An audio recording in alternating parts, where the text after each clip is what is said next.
Bendito seja o Senhor, que nos salvou com uma eterna salvação, nos chamou para a sua glória, nos chamou através da sua glória e para a sua glória.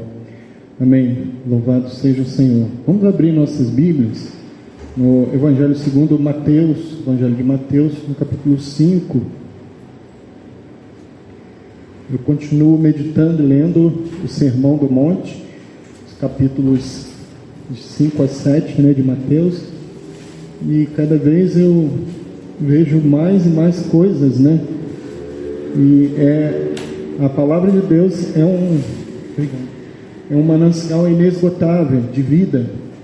A palavra de Deus, ela se renova, Você lê o mesmo texto várias vezes, e num determinado dia você vê algo que você nunca tinha visto antes.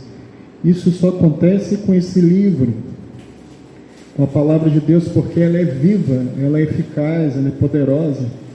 E a palavra de Deus, ela foi inspirada,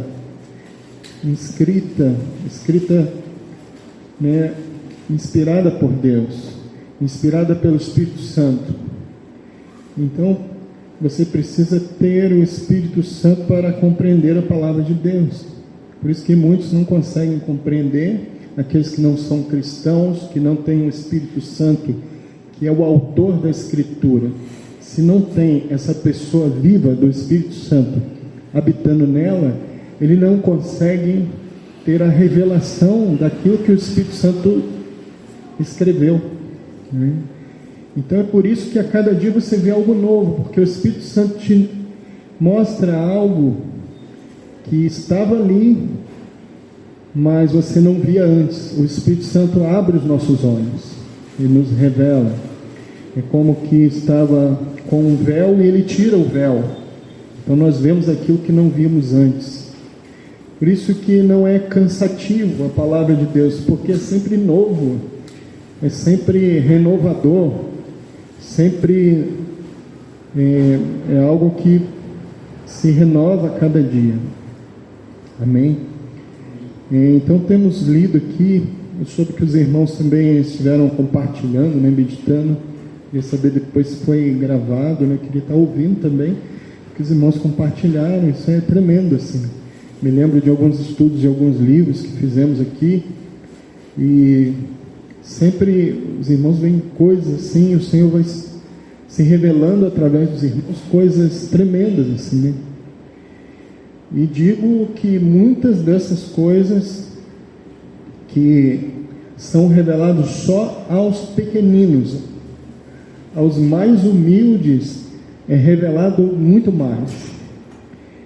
E grandes teólogos, pessoas de muito estudo, se não tiverem um coração humilde, quebrantado, eles não conseguem ver nada além da letra. Eles só veem estudo mental, intelectual, mas não recebem vida, se não tiverem um coração quebrantado, contrito, se não tiverem humildade, porque Deus dá graça aos humildes. Então aqui em Mateus capítulo 5, onde nós estamos vendo,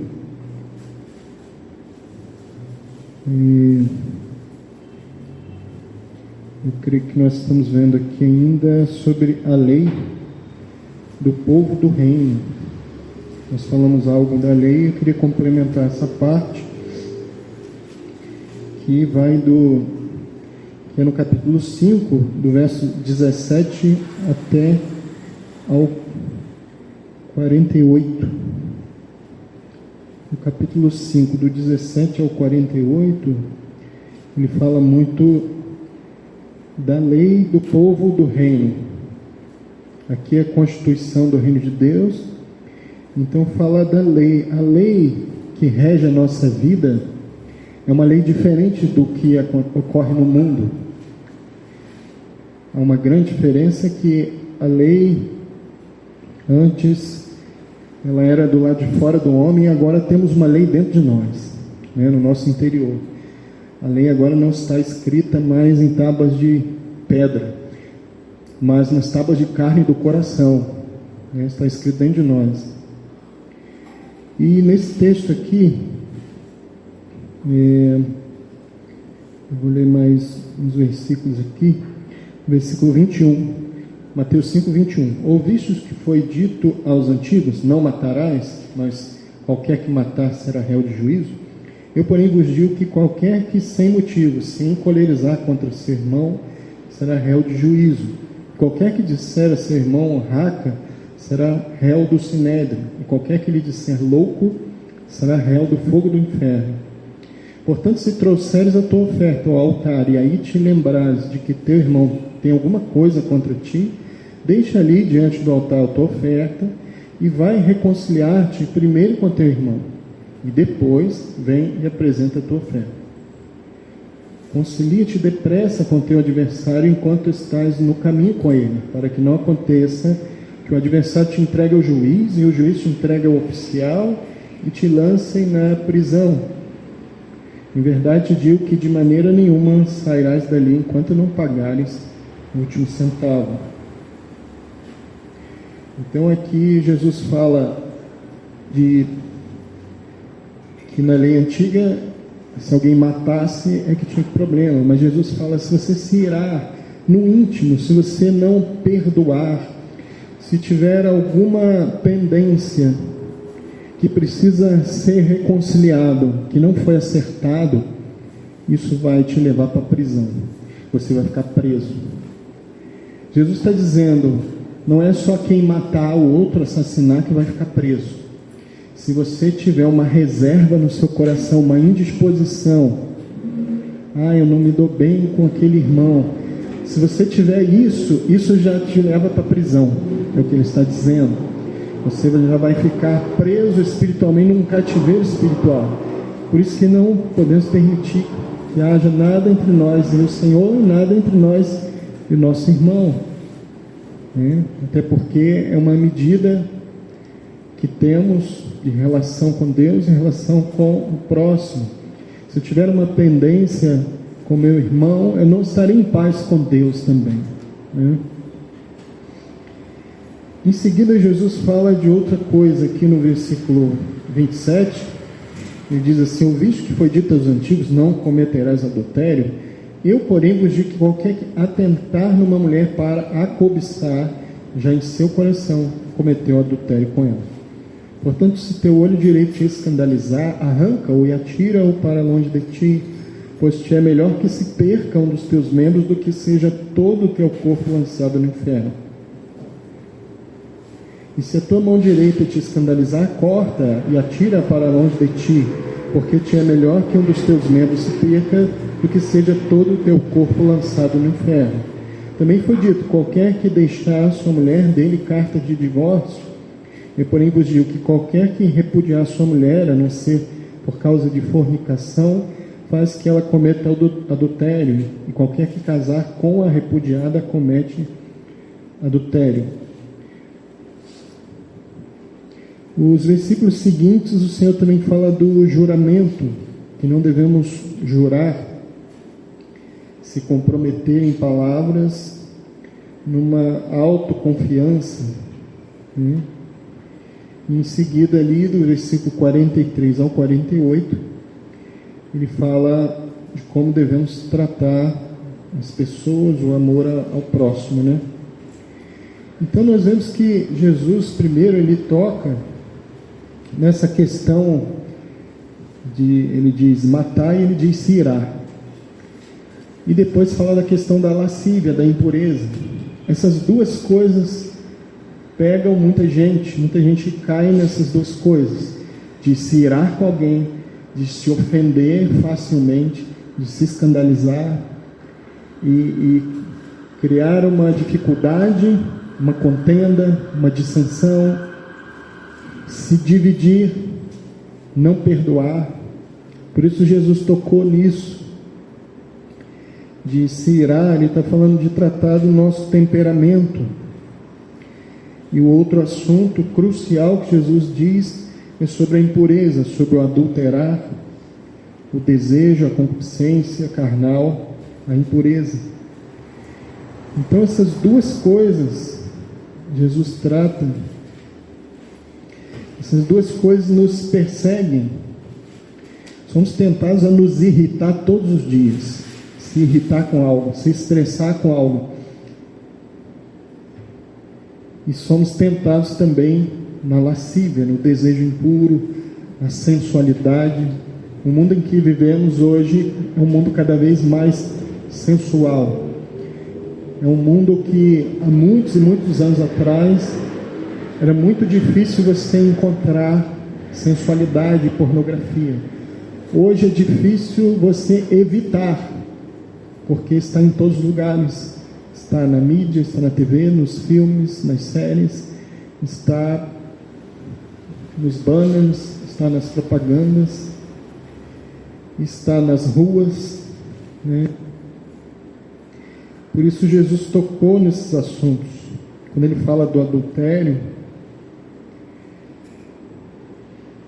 a lei de Moisés, né, num outro texto, Jesus trata mais dessa questão do casamento, do adultério, quando alguns estavam dizendo que a lei de Moisés permitia separar, divorciar, e Jesus diz, mas não foi assim no princípio, como Deus determinou no começo.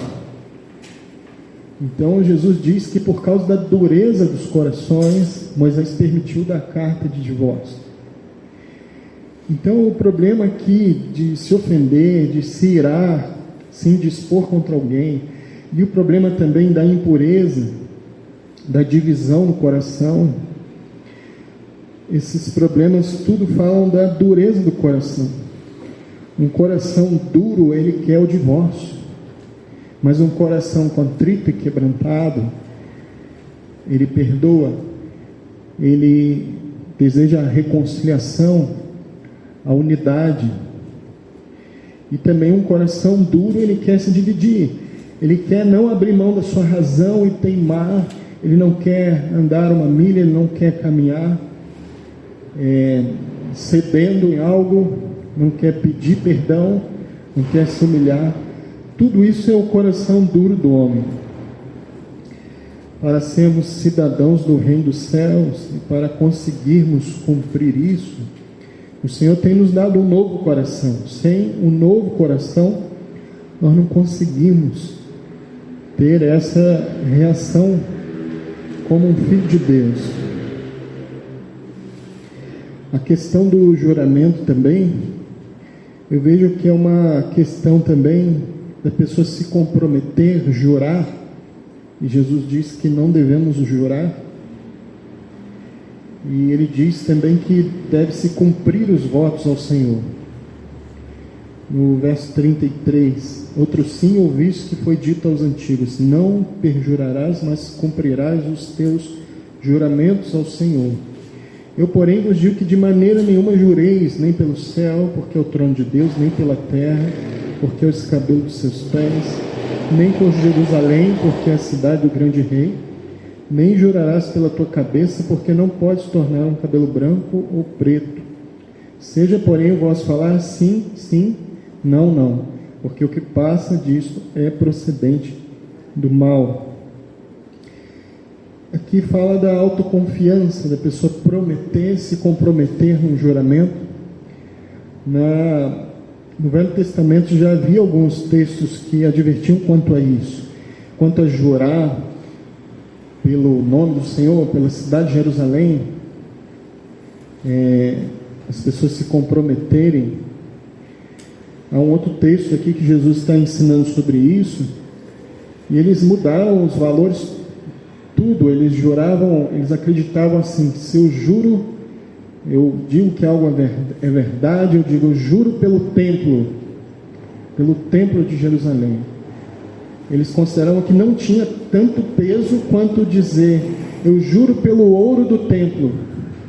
Então Jesus ali depois ensina eles, não é o templo que santifica o ouro, o que vale mais, o templo ou o ouro? Então eles tinham alguns valores e eles faziam juramentos. E a Bíblia dizia já que não se deve tomar o nome do Senhor em vão. Então eram comprometimentos baseados numa autoconfiança. Eu juro que vou fazer isso, eu prometo que vou fazer isso. A lei dizia assim: quando fizeres algum voto ao Senhor teu Deus, não tardarás em cumpri-lo, porque o Senhor teu Deus certamente o requererá de ti, e em ti haverá pecado. Porém, abstendo-se de votar, não haverá pecado em ti. O que saiu dos teus lábios guardarás e cumprirás, tal como voluntariamente votaste ao Senhor teu Deus, declarando pela tua boca. Isso é Deuteronômio 23, do 21 ao 23. Né? Deuteronômio 23, 21 ao 23. No livro de Eclesiastes também, no capítulo 5, no versículo 4, tem uma advertência também: quando a Deus fizeres algum voto, não tardes em cumpri-lo, porque não se agrada de tolos. O que votares, paga-o. Melhor é que não votes do que votares e não cumprires. Então, o que Jesus está ensinando sobre o juramento aqui é baseado nesses textos também, em que as pessoas, numa autoconfiança, se comprometiam e não cumpriam. Então, essa palavra em Eclesiastes diz que é melhor você não se comprometer do que se comprometer e não cumprir. Está falando do dano da pessoa jurar algo. É como no final ali, quando Jesus já ia morrer, e Pedro se pronunciou dizendo que não ia negar o Senhor. Pedro disse: ainda que todos te neguem, eu nunca te negarei. É como que ele estava jurando: juro que eu não te negarei. Mas ele negou 3 vezes. Então, o que Jesus está dizendo aqui, para nós não confiarmos no nosso próprio coração, seja o vosso falar sim, sim, não, não. O que passa disso é procedente do mal. Que mal é esse? O mal da nossa autoconfiança, da nossa confiança na nossa força. No livro de Tiago também diz que não podemos dizer assim: amanhã eu vou fazer isso e isso. Ele ensina a dizer: se o Senhor permitir, faremos isso amanhã. Isso mostra sempre que nós somos totalmente dependentes do Senhor. Não temos certeza, não podemos ter uma autoconfiança e nos enganarmos a nós mesmos, né? Isso é o que o Senhor está ensinando. E no versículo 43, tem essas palavras aqui que são umas palavras que muitos consideram as mais difíceis. Que diz assim no verso 43: ouviste o que foi dito, amarás o teu próximo e odiarás o teu inimigo? Eu, porém, vos digo: amai a vossos inimigos, bendizei os que vos maldizem, fazei bem aos que vos odeiam, e orai pelos que vos maltratam e vos perseguem, para que sejais filhos do vosso Pai que está nos céus. Porque Ele faz que o seu sol se levante sobre maus e bons, e a chuva desça sobre justos e injustos. Pois se amardes os que vos amam, que galardão tens? Não fazem os publicanos também o mesmo? E se saudardes unicamente os vossos irmãos, que fazeis demais? Não fazem os publicanos também assim? Sede vós, pois, perfeitos, como é perfeito o vosso Pai que está nos céus. O Senhor aqui está exigindo que tenhamos uma bondade tal como do nosso Pai. Se somos filhos de Deus, devemos ter uma bondade, uma misericórdia, um amor dele mesmo em nós e através de nós. Diz aqui que o Pai Celestial lhe dá a bênção do sol. Ele faz o sol nascer para os bons e os maus. Ele faz com que a chuva abençoe o bom e o mal, o justo e o injusto. E ele diz que devemos ser assim também, abençoar o bom e o mal, o justo e o injusto, amar os inimigos, bendizer os que nos maldizem, fazer bem aos que nos odeiam, orar pelos que nos maltratam e perseguem. Muitos acham essas palavras mais difíceis, porque a nossa reação natural que temos é a reação segundo a lei de Moisés, uma lei que estava do lado de fora de nós, e que dizia que olho por olho, dente por dente, que você devia pagar na mesma moeda. A lei de Moisés dizia que se alguém ferir o teu olho, você deve ferir o olho dele. Isso não é tão difícil de fazer, isso já é a reação natural do homem. Mas agora Jesus nos pede para fazer algo que é contrário à nossa natureza, a natureza terrena do homem sem Cristo, do velho homem.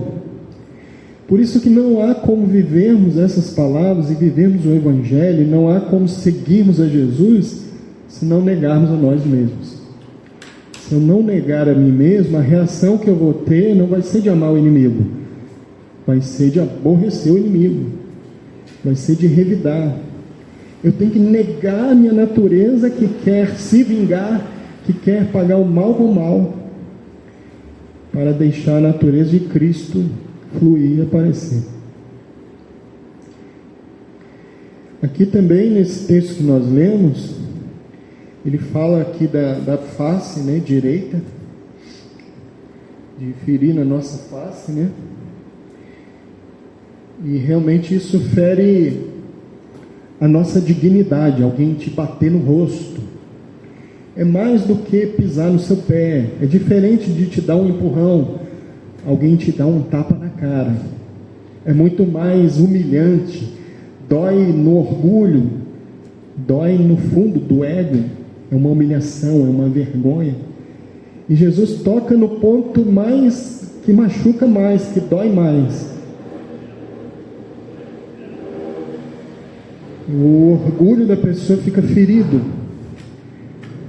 Não é uma questão da dor no rosto. A dor maior é o orgulho ferido no homem.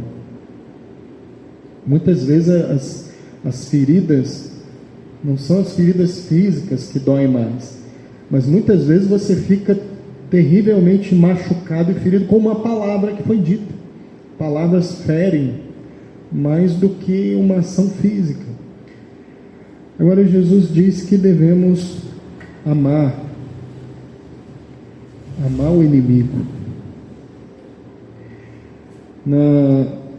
A segunda questão, Jesus toca nos nossos bens, nas nossas posses, porque ele diz,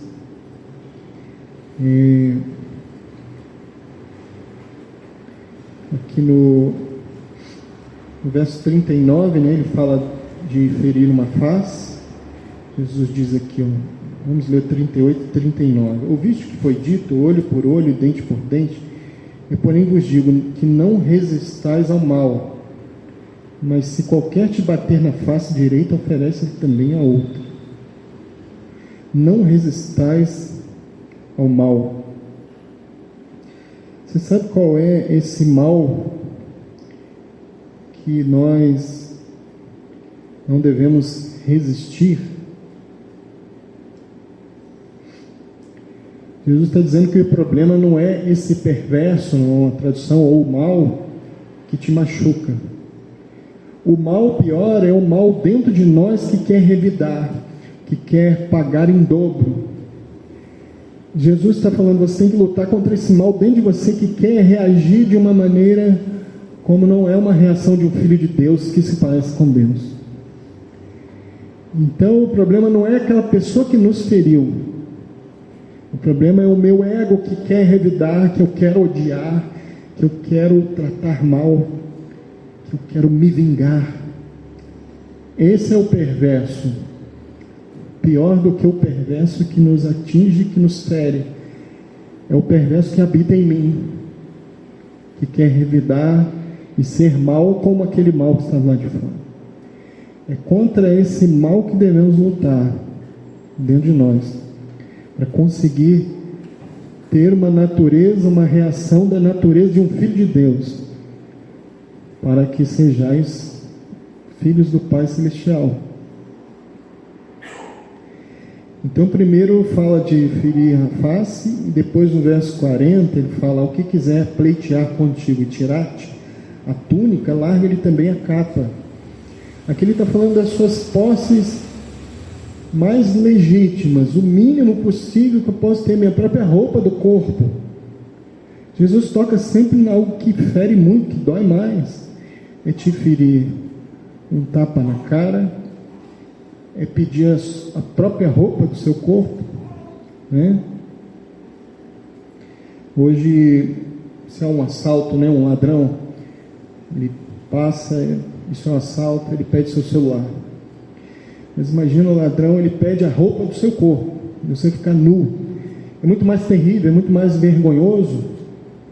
Claro, talvez o celular venha a valer mais que as vestes, mas a questão da honra, da dignidade, você ficar nu. Então Jesus toca naquilo que é o mínimo que eu tenho, a minha roupa. Se alguém pedir a minha roupa, agora eu tenho que dar até a minha roupa do corpo. Que evangelho é esse? Que reino é esse? Que pregação é essa?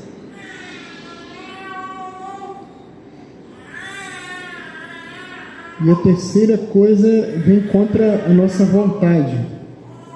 O verso 41 diz assim: se qualquer te obrigar a caminhar 1 milha, vai com ele 2 milhas. Aqui é para ferir a nossa vontade. Eu não quero caminhar nenhuma milha, mas eu tenho que dobrar a minha vontade. Eu não me conduzo, eu não escolho, eu abro mão da minha escolha. Se alguém me obrigar a andar 1 milha, eu vou com ele até 2. Né?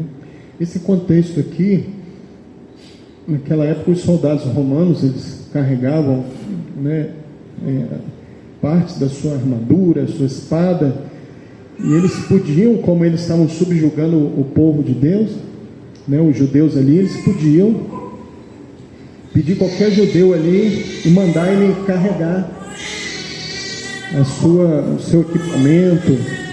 Ele podia fazer isso. Ele pegava: e você vai carregar minha armadura aqui, minha espada, minha mochila, você vai carregar agora. Mas a lei dizia que ele podia obrigar a caminhar só 1 milha carregando. Então, quando já tinha dado 1 milha, ele ia dizer para o soldado: ó, já deu aqui o determinado, né? E o soldado: então tá bom, vem você agora, vem outro aqui. Agora Jesus está falando: se alguém te obrigar a caminhar 1 milha, isso acontecia muito naquele contexto dos romanos obrigarem os judeus. Então Jesus vai fazendo um discurso que não agradava àqueles que queriam combater os romanos, queria destruir os romanos. E agora Jesus diz que se um romano pedir, me obrigar a caminhar 1 milha, quando chegar 1 milha e o romano quiser tirar de mim as coisas, tá bom, você já cumpriu 1 milha. Não, eu vou 2. E aquele soldado diz: mas como assim?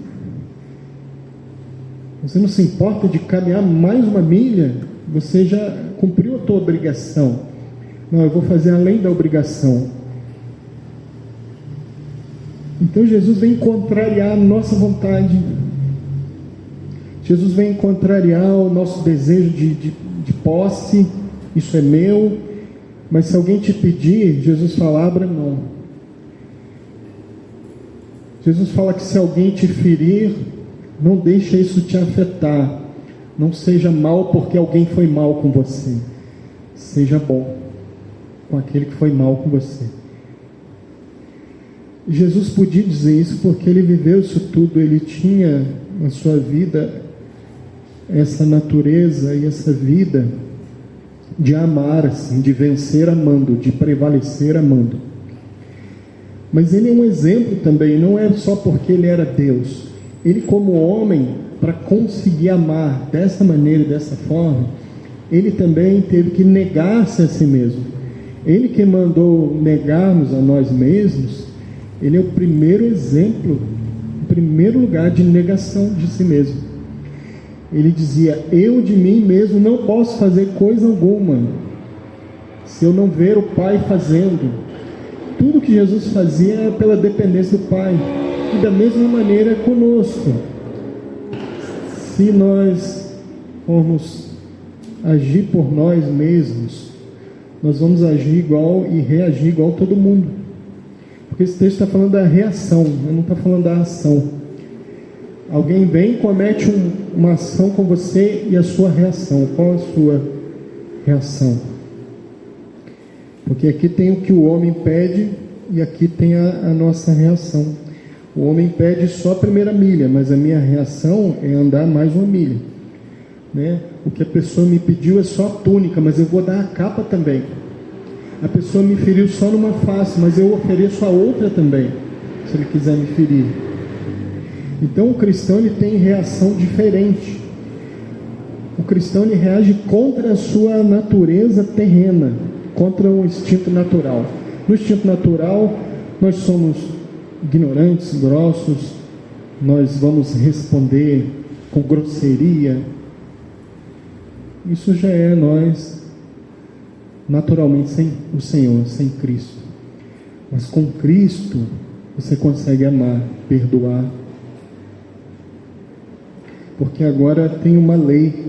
Existe uma lei que operava na vida do Senhor Jesus. Uma lei como um princípio, um poder que fazia Jesus amar como Ele amava. É a lei do Espírito de vida. E agora essa lei está dentro de nós, esse poder operante em nós. Não é apenas uma lei do lado de fora, mas dentro de você, dentro de cada cristão, existe um poder do Espírito Santo que te capacita para amar. Amém? Você crê nisso? Lá em Romanos capítulo 8, os primeiros versículos, o que diz ali? Diz que agora, pois, já não há nenhuma condenação para aqueles que estão em Cristo Jesus, que já não andam segundo a carne, mas segundo o Espírito. E diz ali, no verso 2, porque a lei do Espírito de vida em Cristo Jesus me livrou da lei do pecado e da morte. A lei do pecado e da morte é que nos faz agir dessa maneira, agindo com o mal, essa reação de revidar, de vingança, de maldade. Mas a lei do Espírito de vida em Cristo Jesus, essa lei é maior, ela suplanta a lei do pecado e da morte e nos faz ser capazes de amar e de perdoar como Cristo nos perdoou. Amém, irmãos?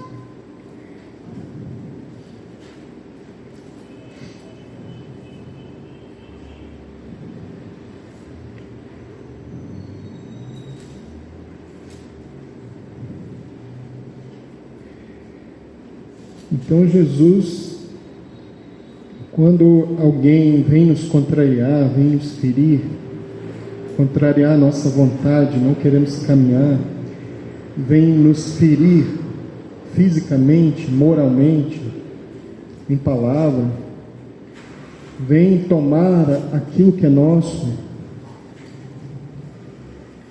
Jesus está dizendo para não tratar com aquele que está nos ofendendo, nos pedindo, mas nessa ocasião eu devo tratar com o meu temperamento.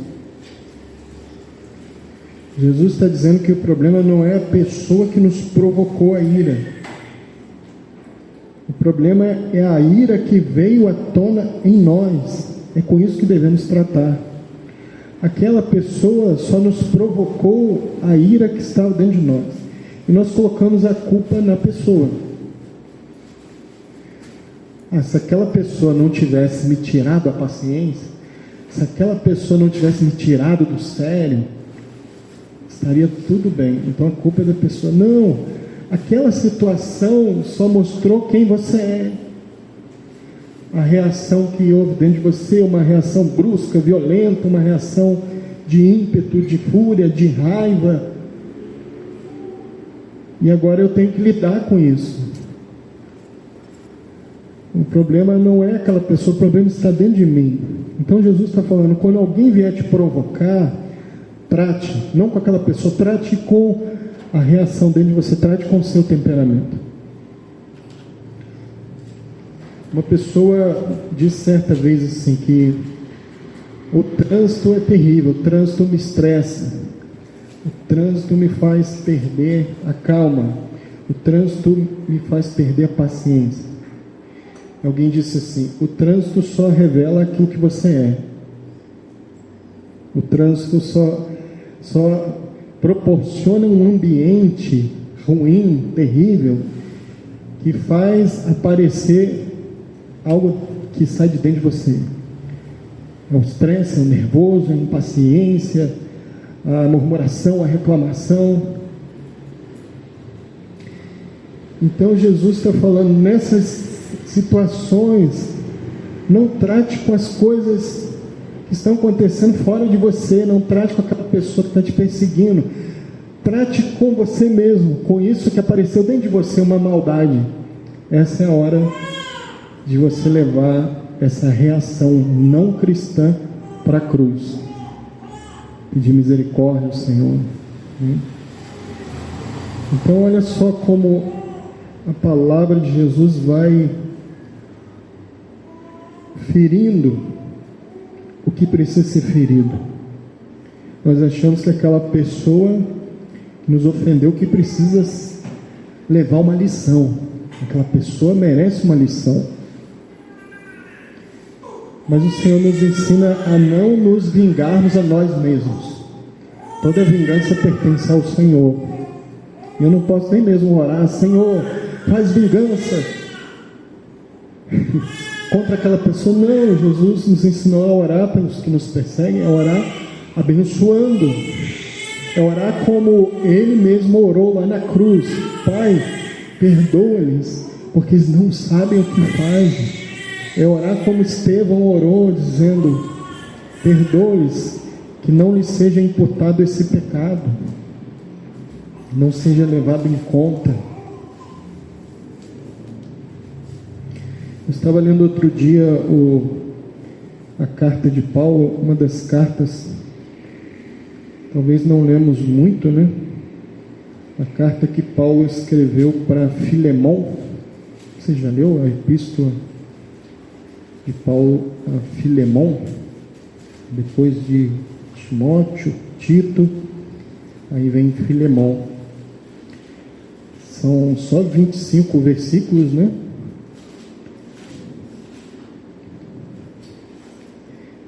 Isso aqui é um ensino aqui tremendo também da vida de Paulo em relação a esse homem chamado Filemão, e também sobre um homem chamado Onésimo. Esse Filemão, ele tinha escravos, ele tinha empregados, e naquela época havia ainda escravidão. Então esse servo, esse escravo chamado Onésimo, ele fugiu de Filemão. Só que nisso que Onésimo fugiu de Filemão, e um escravo fugitivo era terrível naquela época. Ele podia ser até condenado à morte. Ele tinha fugido do seu dono, do seu senhor, Filemão. E nisso que Onésimo foge, depois ele se converte. Paulo prega e Onésimo se converte ao Senhor. E agora, mesmo que ele, na condição de escravo, mas ele era agora do Senhor. No verso 10, diz assim, Paulo falando para Filemão, né? Peço-te por meu filho Onésimo, que gerei nas minhas prisões, o qual noutro tempo te foi inútil, mas agora a ti e a mim muito útil. Eu te torno a enviar, e tu torna a recebê-lo como as minhas entranhas. A palavra Onésimo significa útil. O nome desse escravo, Onésimo, significa útil. Por isso que Paulo faz um jogo de palavras aqui. Ele falou Onésimo, no outro tempo não foi Onésimo, foi inútil, mas agora a ti e a mim é muito útil. Ele voltou a ser Onésimo, ele voltou a ser útil. E Paulo fala, eu quero que você receba ele, porque ele era fugitivo. Se ele voltasse, ele sofreria algum dano, alguma pena, alguma sentença. Mas Paulo está escrevendo a Filemão, Filemão, Onésimo vai voltar e você torna a recebê-lo como se fosse eu, como se fossem as minhas entranhas. O verso 13: eu bem o quisera conservar comigo, para que por ti me servisse nas prisões do Evangelho, mas nada quis fazer sem o teu parecer, para que o teu benefício não fosse como por força, mas voluntário. Porque bem pode ser que ele se tenha separado de ti por algum tempo, para que o retivesses agora para sempre. Não já como servo, antes mais do que servo, como irmão amado, particularmente de mim, e quanto mais de ti, assim na carne como no Senhor. Assim, pois, se me tens por companheiro, recebe-o como a mim mesmo. E se te fez algum dano ou te deve alguma coisa, põe isso na minha conta. Eu, Paulo, de minha própria mão o escrevi, eu o pagarei, para te não dizer que ainda mesmo a ti próprio e a mim te deves. Sim, irmão, eu me regozijarei de ti no Senhor. Recreia as minhas entranhas no Senhor. Escrevi-te confiado na tua obediência, sabendo que ainda farás mais do que digo. Então, olha que coisa tremenda. O que isso tem a ver com o que nós estamos falando lá, dessa vida de filho de Deus, de ceder, de caminhar. Se alguém te obrigar uma milha, caminhar 2 milhas, abrir mão. E Paulo aqui, ele manda de volta esse escravo ao seu senhor ali, Onésimo, para Filemão, mas ele fala: eu quero que você receba como se fosse eu, você estivesse me recebendo. Eu o gerei nas minhas prisões, ele agora se converteu, ele agora não vai ser apenas um servo seu, ele vai ser um irmão, porque Filemão também era cristão também. E Paulo ainda diz mais: se ele te fez algum dano, te deu algum prejuízo, se ele te deve alguma coisa, coloca na minha conta. Irmãos, isso é o Evangelho. Coloca na minha conta. É você pagar até o que você não deve. É você se propor a pagar o que você não deve. Não foi isso que o nosso Senhor Jesus fez? Ele pagou a conta que era nossa. Ele levou sobre si os meus pecados. É como que Jesus estivesse dizendo para o Pai: Pai, coloca todos os pecados de toda a humanidade na minha conta. Eu vou pagar tudo. Esse é o Evangelho. Mas a reação natural, humana, do velho homem é o seguinte: não, eu não tenho nada a ver com isso, eu não vou me isentar de toda a culpa. O homem natural, até quando ele é culpado, ele quer tirar a culpa e transferir a culpa para outra pessoa. No dia em que entrou o pecado no mundo, já entrou isso, a transferência de culpa.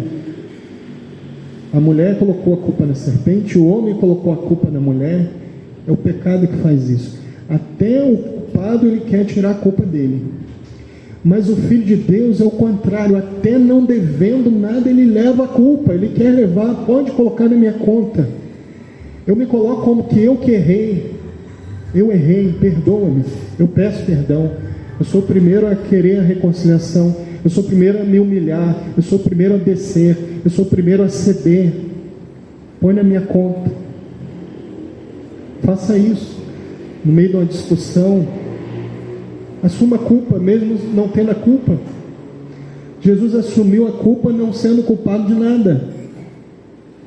O inocente tomou o lugar dos culpados. Isso é o Evangelho. E o Senhor está falando que devemos ser assim. Então eu lembrei desse caso de Paulo em relação a Filemão, que ele falou isso: põe na minha conta, eu vou pagar tudo. Se ele te deu algum prejuízo, bota na minha conta, eu vou pagar por ele. Isso é o Evangelho.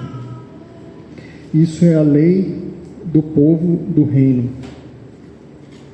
Assim que o povo do reino vive, né? Então eu vou começar aqui o outro ponto, só o início aqui, já vou terminar. Nós vamos passar para um outro ponto aqui, do capítulo 6 de Mateus. No capítulo 6 de Mateus, segundo aquelas divisões que nós fizemos, né? Aqui vem a justiça do povo do reino. No capítulo 1, do versículo 1 ao 18, dentro dessa divisão, porque do 18 em diante, no versículo 19, ele já começa a falar de outro tema sobre as riquezas, né? Então, é o tratamento do povo do reino em relação às riquezas, que ele fala dos tesouros. Mas agora do 1 ao 18, no capítulo 6, ele vai falar da justiça do povo do reino. Só estabelecendo aqui algumas diferenças do que falamos antes, do que vamos ver agora.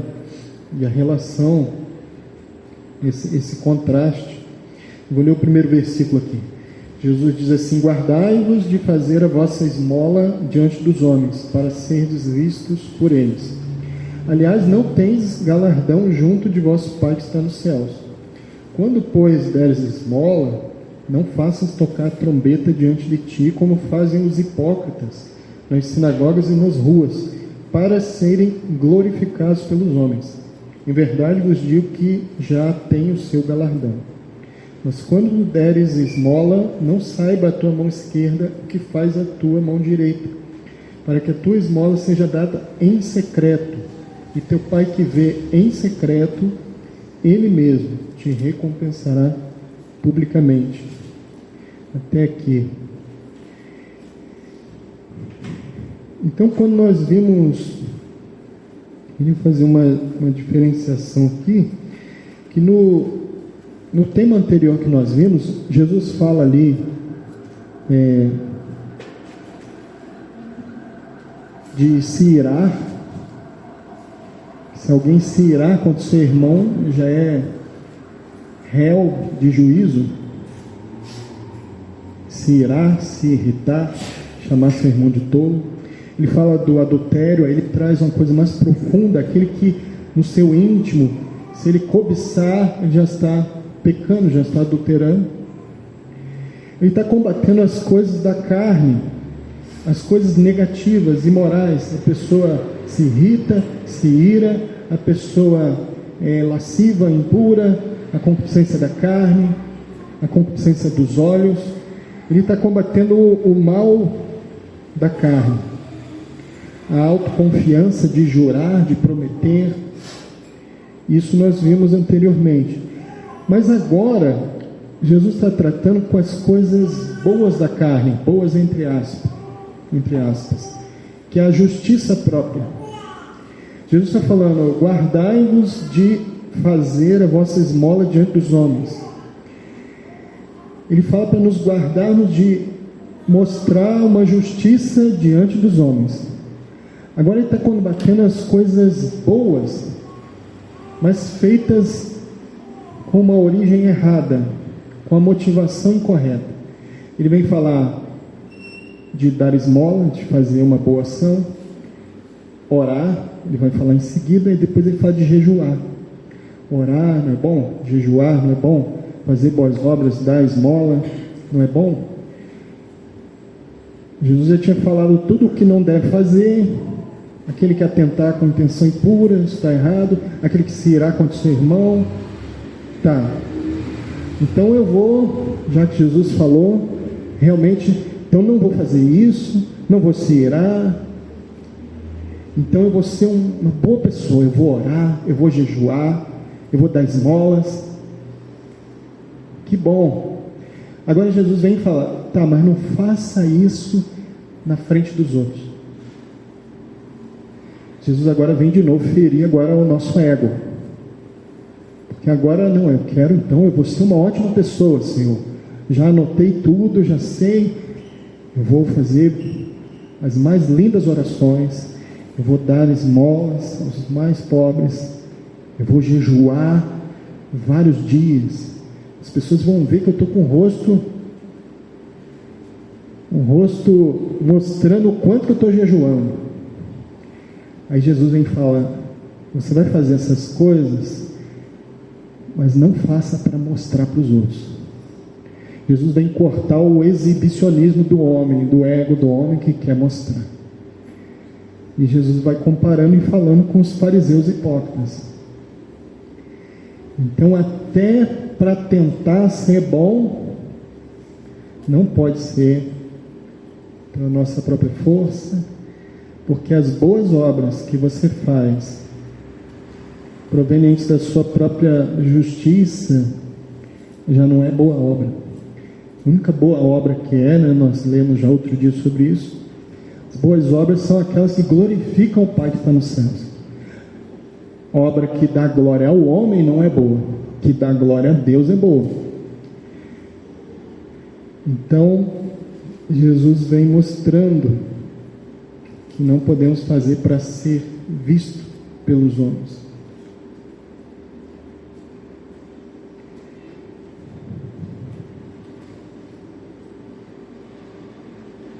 E fala de dar esmolas, de orar, de jejuar.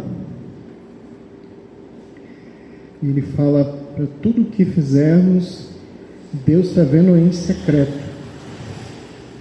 Se Deus vê em secreto e eu vivo para Deus ver, eu não estou vivendo para ser visto pelos homens, porque isso é uma expressão que aparece várias vezes, né? No versículo 1, já que lemos, diz aqui: guardai-vos de fazer a vossa esmola diante dos homens. Ele não está dizendo guardai-vos de dar esmola. Não, ele fala guardai-vos de dar esmola na frente dos homens, para guardar o seu ego, para guardar o meu ego que é enganoso. Se eu fizer isso na frente dos outros, se eu contar, se eu falar, então eu já recebi meu galardão, eu já me gloriei, eu já contei. Tem um salmo que diz assim, que Davi diz: para que a minha glória te cante louvores. E na outra tradução vai trazer assim: para que a minha língua te cante louvores. Por que uns traduziram por glória e outros traduziram por língua?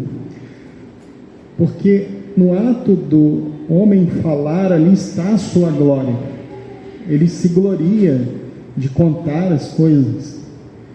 A glória do homem está na sua língua. Então, se ele conta aquilo, né?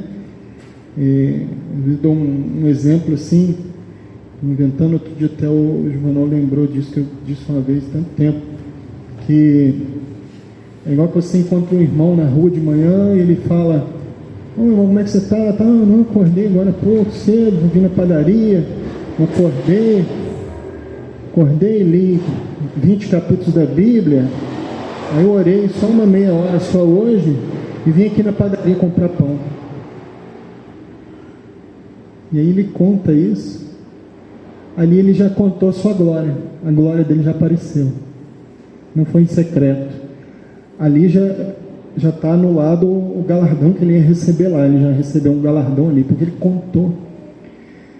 Jesus viveu assim, Jesus viveu negando-se a si mesmo, e muitas vezes quando ele curava uma pessoa, quando ele ressuscitou aquela menina, ele pediu que não falasse para ninguém, não contem a ninguém. Eu conheço um irmão que ele ajuda muitas pessoas, ele dá ofertas para as pessoas, mas ninguém sabe, ninguém descobre. Ele dá através de outros e ninguém fica sabendo, ele não fala para ninguém. E levou muito tempo para alguém descobrir, e até hoje, se continua fazendo, as pessoas não sabem. Ele está fazendo corretamente. Então aparece várias vezes essa expressão no verso 1, diante dos homens, para ser vistos por eles. No verso 2, para serem glorificados pelos homens. No verso 5 desse capítulo, para serem vistos pelos homens. No verso 16 desse mesmo capítulo aparece: para que aos homens pareça que jejuam. Então todas essas menções é a mesma coisa: diante dos homens, ser glorificado pelos homens, ser visto pelos homens, para parecer aos homens. É uma vida religiosa vivida diante dos homens. Eu estou preocupado com o que os outros vão achar, o que o homem está vendo.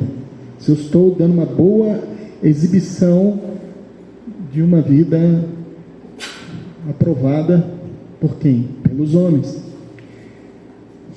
Mas o contrário disso é viver uma vida debaixo dos olhos de Deus. Eu estou vivendo perante Deus. Deus está vendo. E aí Deus está vendo o meu coração. Então, olha só. Se Deus vê em secreto e eu vivo para Deus me ver, eu devo fazer tudo em secreto. Eu não preciso me preocupar se o homem está vendo, porque Deus está vendo. Deus está sempre vendo tudo. E o que importa é o que Ele está vendo. Eu tenho que viver para Ele ver. Eu tenho que viver com essa consciência de que Ele está me vendo.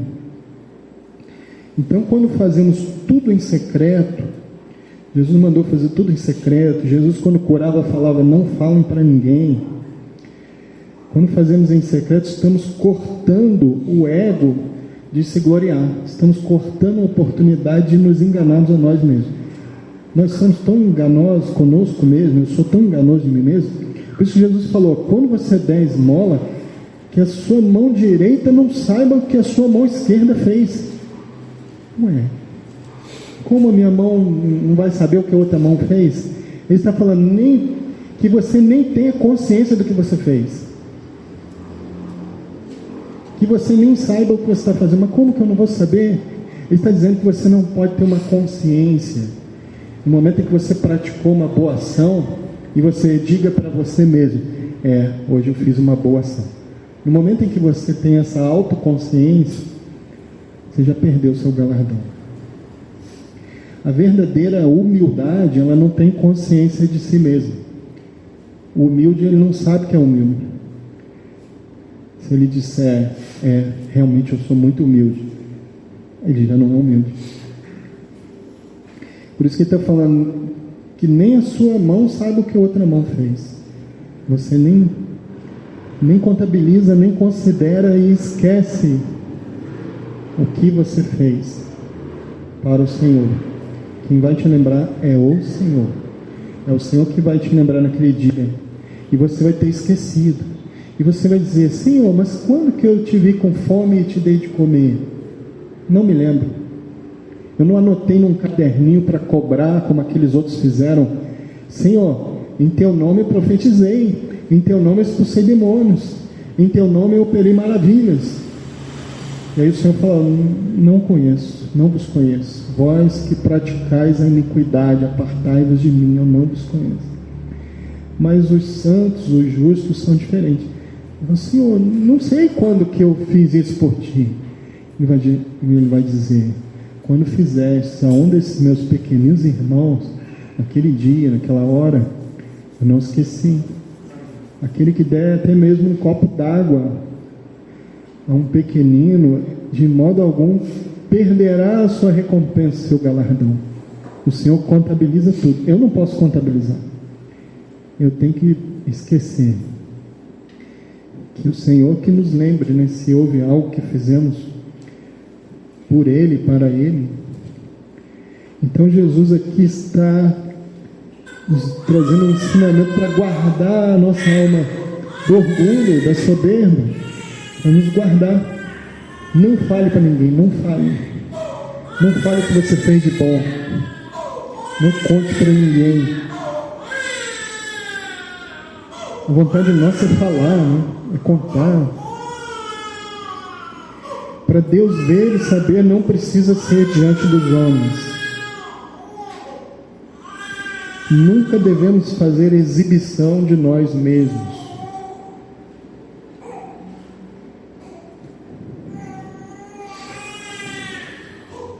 Então devemos viver uma vida diante de Deus. Uma vida diante de Deus. Eu vou ler uns 2 versículos aqui, para terminar essa parte aqui. Salmo 32, versículo 8. Esse salmo é interessante, eu vi em algumas traduções. Salmo 32, verso 8.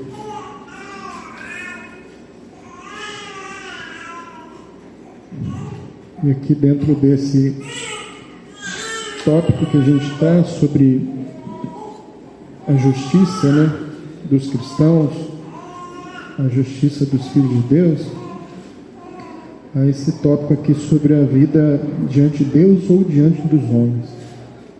Então, sobre a vida diante de Deus, tem esse Salmo 32:8, que diz assim: instruir-te-ei e ensinar-te o caminho que deves seguir, guiar-te-ei com os meus olhos. Aqui o Senhor diz que vai nos guiar com os seus olhos, debaixo do seu olhar. Tem uma tradução que diz assim: vou instruir-te, indicando o caminho a seguir, com os olhos sobre ti. Eu serei teu conselho. Uma outra tradução diz: instruir-te-ei, ensinar-te-ei o caminho em que hás de andar. Aconselhar-te-ei, tendo-te debaixo da minha vista. Tendo você debaixo do meu olhar, da minha vista, eu vou te guiar. Isso aqui fala de uma vida vivida debaixo do olhar de Deus. Eu não estou me preocupando de ser visto pelos homens, mas eu estou preocupado que meu Deus está me vendo. Ele está me vendo.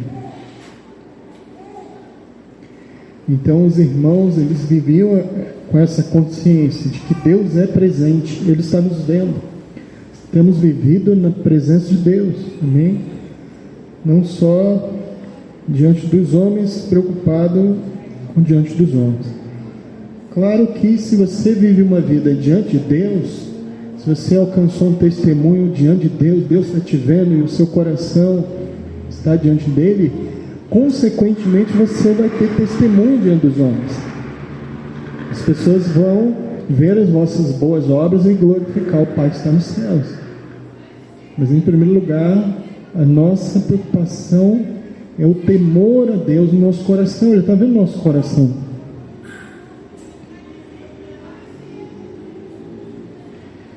Em Colossenses capítulo 1, verso 10, diz assim: para que possais andar dignamente diante do Senhor, agradando-lhe em tudo, frutificando em toda boa obra e crescendo no conhecimento de Deus. Colossenses 1:10. Aqui fala para que possais andar dignamente diante do Senhor. É andar diante dele. Paulo também diz assim: e pondo Paulo os olhos no conselho, disse: varões e irmãos, até o dia de hoje tenho andado diante de Deus com toda a boa consciência. Isso é Atos 23:1. Atos 23:1. Ele diz: tenho andado diante de Deus com toda a boa consciência.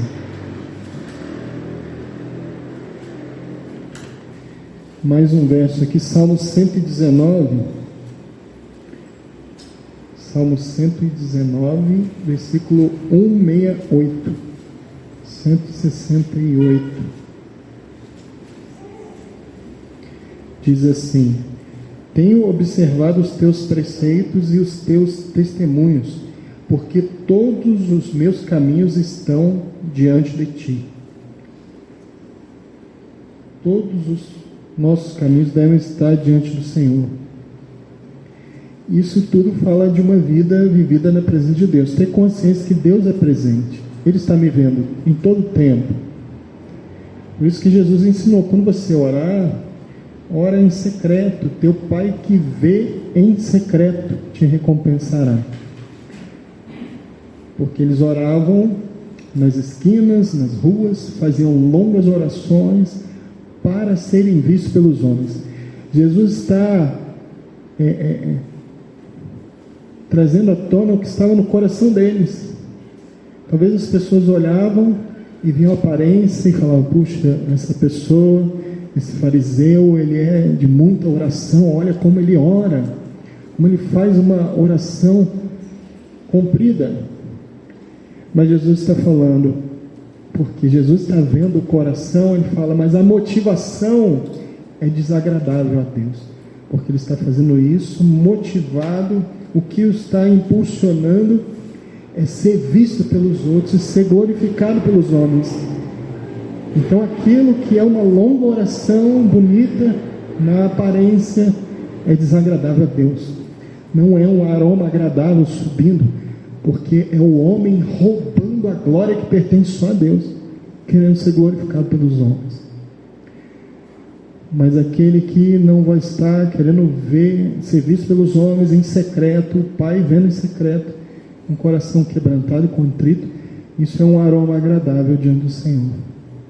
Então veja como o Senhor, ele vem ali no capítulo 6, ele vem no capítulo 5 que nós lemos, falando de coisas negativas, e agora até as coisas positivas, orar, jejuar, depois nós vamos ler mais, orar, jejuar e dar esmolas, tem que ser, a motivação tem que ser Ele, porque dele, por Ele e para Ele são todas as coisas. Se não for o Senhor nos impulsionando, então não será algo agradável ao Senhor, não terá galardão, porque estaremos nos glorificando a nós mesmos, Então Jesus deu um grande segredo ali espiritual: faça tudo em secreto, para cortar qualquer oportunidade do seu ego aparecer, de você se envaidecer, de você ficar soberbo, orgulhoso daquilo que você fez. Faz um culto, não diga a ninguém. Glórias ao Senhor. O seu ensino é para nos guardar do mal. Que mal? O mal do nosso próprio coração, do nosso próprio orgulho. Amém, irmãos? Glórias sejam dadas ao Senhor. Vou orar aqui, depois nós continuamos. Eu tenho ficado assim maravilhado de cada vez que eu leio, eu vou vendo mais coisas, entendendo